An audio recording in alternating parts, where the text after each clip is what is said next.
right, in this lesson I wanted to point out a little bit about castling. As part of the opener, like I talked to you about before, one of the things that you need to do to get your king tucked away back here is to castle. And that can only be done in the first 10 moves, and it can only be done when both of these two pieces are out of the picture. If your horse is still sitting back here, then castling cannot be done.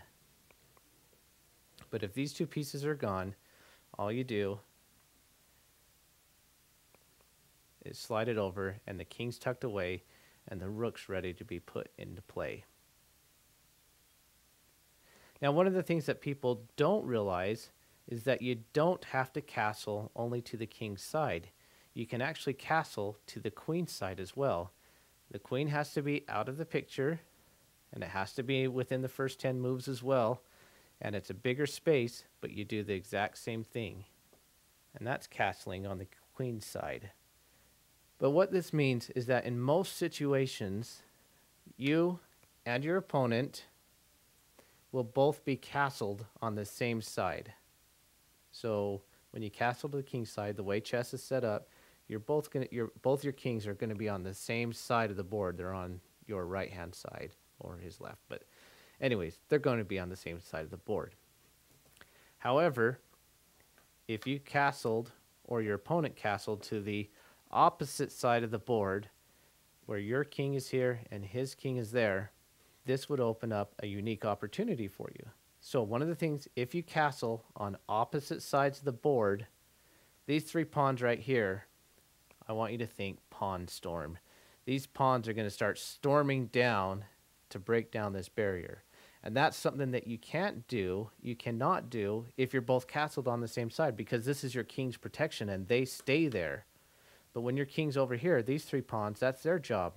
They don't have a job right now. They can just go kamikaze and start storming down the board to take out this barrier between the king.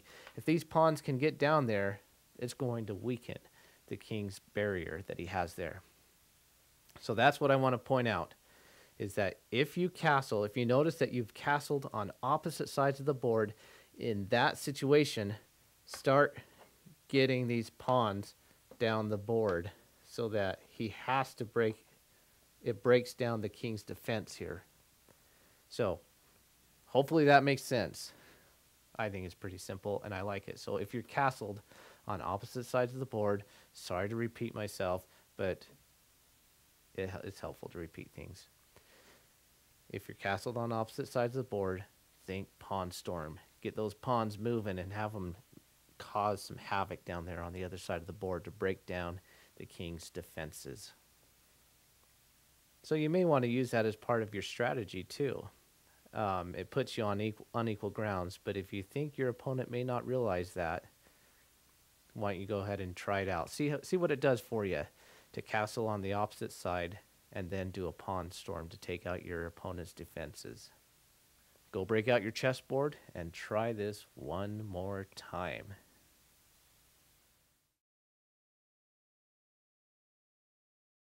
That was the last lesson in our series. Hopefully you've really gained a love for the game of chess. I love the game. I enjoy chess. It's fun to play. I've already explained why I love it. It teaches me things. It helps me think things through thoroughly. And I hope that you've gained a little bit of respect and understanding and just realize how fun the game of chess can be. But just to insert a little bit of personal preference in there, just because this is how I am and this is how I'd like the game of chess to be, that you don't need to get so wrapped up in the game of chess just because you love chess, but let chess teach you. I think when we learn from things around us, that it improves our quality of life. So I want you to play chess and to really love it because it trains your mind. It's not just a game anymore. It's something that trains you for life. I think it's good for a kid. I think it's good for an adult. I think it's good for anyone to sit down and just play chess because of what it trains you to do. it does something to your mind, and it makes you, it kind of just breaks you out of the confusion and the stress of life and helps you to, it trains you so that you are able to step back. It trains you so that you are able to see a bigger picture. It trains you so that you're able to make better decisions and see things more clearly and think through things more clearly, to consider all your best options, because that's what chess can do for a person. You know all the techniques, you know all the tactics, you know the strategy, you know what to do. Now you just got to get good at it. So play it more often and let chess train you into being a better person, a more thoughtful person, a more considering person, so that you can be what you want to be in life.